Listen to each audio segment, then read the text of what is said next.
Welcome to परम classes channel. दोस्तों, आप सभी का एक बार फिर से परम क्लासेस चैनल के मंच पर स्वागत है। Friends, we will know a new theory of press और media.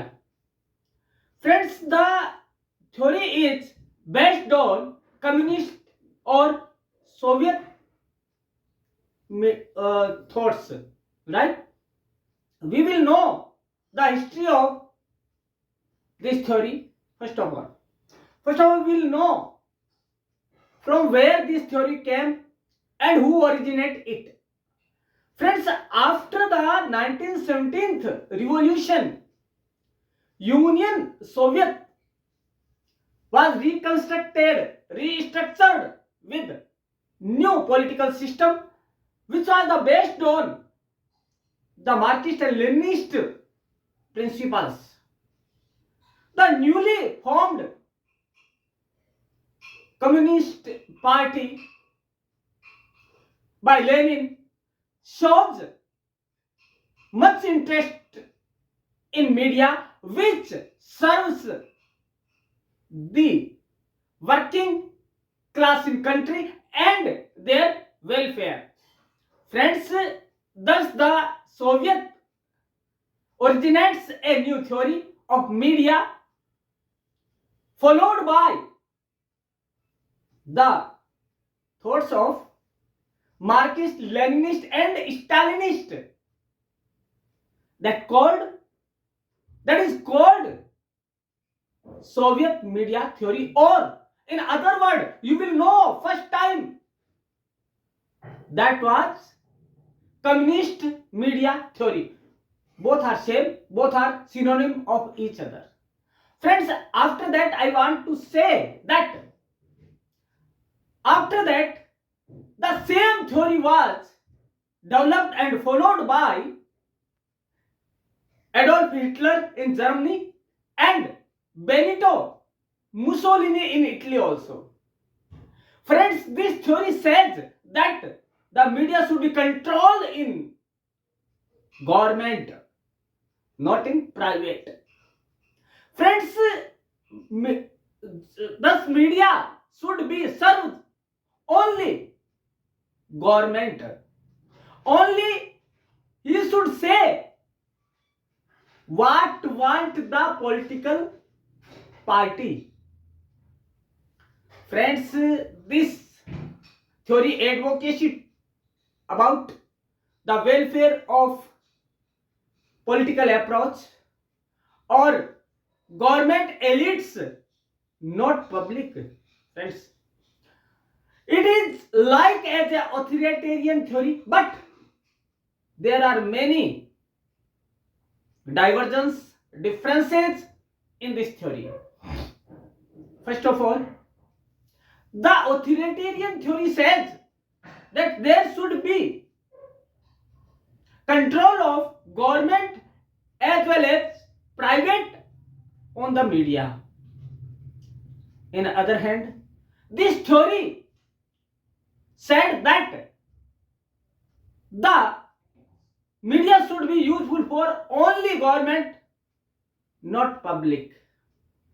Friends, this theory said that the media or press should be puppet of the government hands.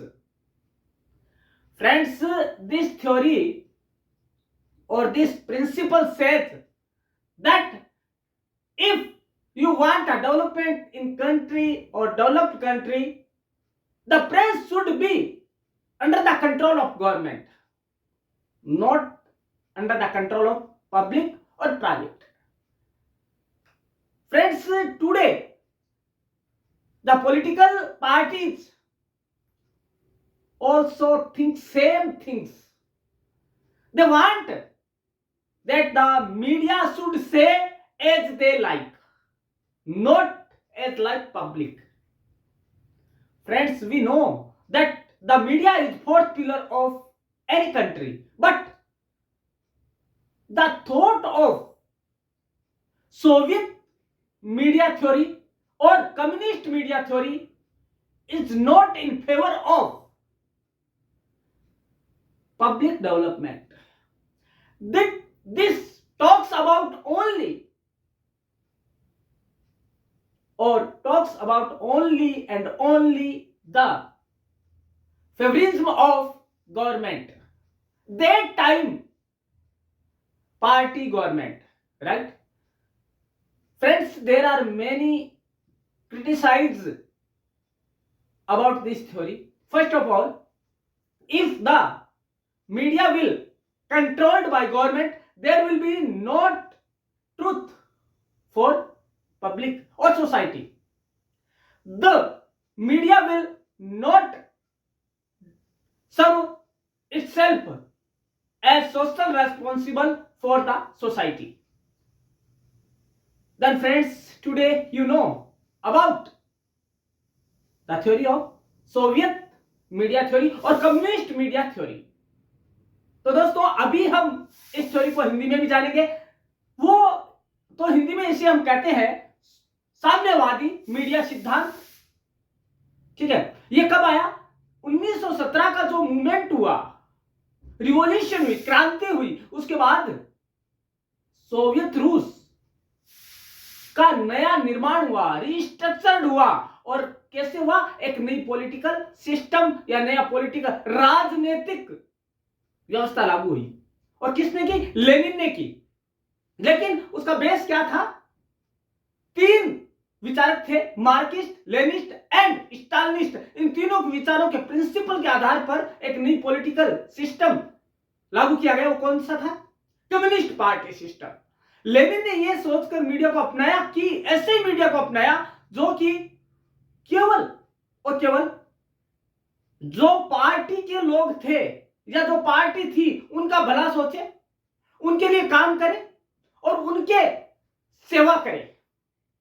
Friends, इस तरह से सोवियत रूस में एक नई थ्योरी का जन्म हुआ. उसका नाम था साम्यवादी मीडिया सिद्धांत.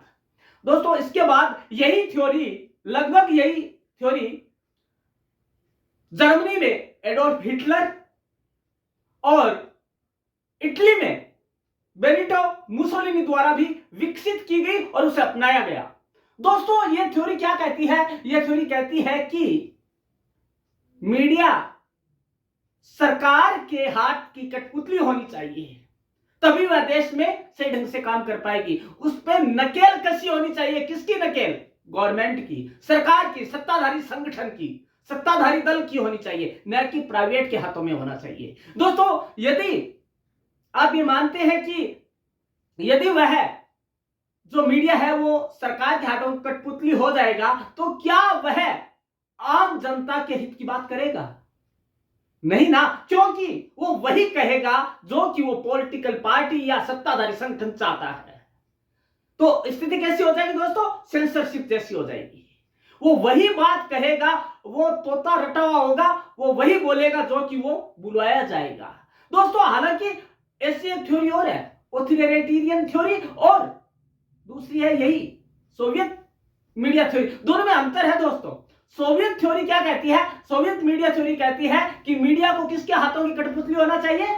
सत्ताधारी संगठन की. लेकिन ये क्या कहता है? ऑथोरिटेरियन थ्योरी क्या कहती है? ये कहती है, अधिनायकवादी कहती है कि प्राइवेट और दोनों के हाथों में रहना चाहिए, इसका कंट्रोल, इसका नियंत्रण. एक बात और दोस्तों, ये जो अधिनायकवादी या ऑथोरिटेरियन थ्योरी है वो ये कहती है कि इसका जो है लाभ है वो सभी को मिलना चाहिए, चाहे वो आम आदमी हो चाहे गवर्नमेंट हो. लेकिन जबकि दूसरी तरफ साम्यवादी मीडिया सिद्धांत है ना, वो खाली बात करता है तो किसका करता है? सत्ताधारी संगठन की, जो आज हो रहा है दोस्तों. आज आपने देखा होगा सारा मीडिया ऐसा लगता है कि खाली मीडिया जो है वो किसके हाथों का इशारे पे चल रहा है? किसके हाथों पे इशारा चल रहा है? सत्ताधारी संगठन की. यदि वो उसकी बात करेगा तो रहेगा, नहीं तो बंद कर दिया जाएगा दोस्तों, या उसके ऊपर सैकड़ों नियंत्रण लगा के उसे बंद कर दिया जाएगा, या सेंसरशिप लगा दी जाएगी उस पर. तो दोस्तों आज की थ्योरी थी सोवियत मीडिया थ्योरी, जिसे हम साम्यवादी सिद्धांत भी कहते हैं. और दूसरा नाम क्या है दोस्तों? Communist media theory. तो दोस्तों आज की जो हमने थ्योरी पढ़ी या जानी, उसमें कई क्वेश्चन आते हैं. फर्स्ट ऑफ ऑल, यह जो साम्यवादी मीडिया सिद्धांत है कब आया? यह 1917 के जो क्रांति हुई उसके बाद आया. कहां आया? सोवियत रूस। अब एक बात और बता दो दोस्तों, उस टाइम रूस था वो बहुत वर्ल्ड का सबसे बड़ा देश हुआ करता था, सबसे विशाल कंट्री हुआ करता था, इसीलिए सोवियत रूस कहा गया। अब वो सोवियत रूस नहीं है दोस्तों, अब वो दो भागों में बट गया है, राइट। उस टाइम, अब अगला क्वेश्चन बनता है कि उस टाइम सरकार किसकी बनी? कम्युनिस्ट पार्टी की बनी, तभी तो कम्युनिस्ट मीडिया थ्योरी कहा गया इसको। और किसके नेतृत्व में बनी? लेनिन के नेतृत्व में। दोस्तों इसके बाद आता है कि जर्मनी में कौन सी सरकार है या कौन सी थ्योरी का मीडिया अपनाया जाता है? यही थ्योरी है दोस्तों, कम्युनिस्ट और सोवियत। और ऐसा ही इटली में भी है, ठीक है। उसके बाद बात आती है कि इन तीनों, ये जो थ्योरी है उसका जनक कौन है? सोवियत रूस है। प्लस इसके बाद कि ये जो थ्योरी है इसमें मीडिया किसके हाथों में, कंट्रोल में रहेगा? गवर्नमेंट के, सत्ताधारी संगठन के। तो दोस्तों ऐसे ही थ्योरीज को जानने के लिए आपको देखना होगा परम क्लासेस चैनल। लेकिन आपको पता कैसे लगेगा कि आज नया क्या है? तो आपको वापिस वही बात बता रहा हूं, आपको बेल आइकन दबाना होगा, सब्सक्राइब करना होगा, और जो आपको नहीं आता है वह कमेंट में लिख देना है कि हमें इसके बारे में बताया जाए। तो दोस्तों देखते रहिएगा हर थ्योरी, क्योंकि ये जो सीरीज है ना, आप ऊपर पढ़िएगा आज के वीडियो के, ये सीरीज है वो CUET, NTA NET, BGMC, MGMC and PRO series है, जिसमें कि आपको हर तरह के क्वेश्चन और हर तरह की थ्योरी दी जाएगी, हर तरह का मेथड दिया जाएगा। देखते रहिए, सुनते रहिए परम क्लासेस चैनल को, और मिलते हैं हम कल इसी समय इसी चैनल पर। तब तक के लिए धन्यवाद।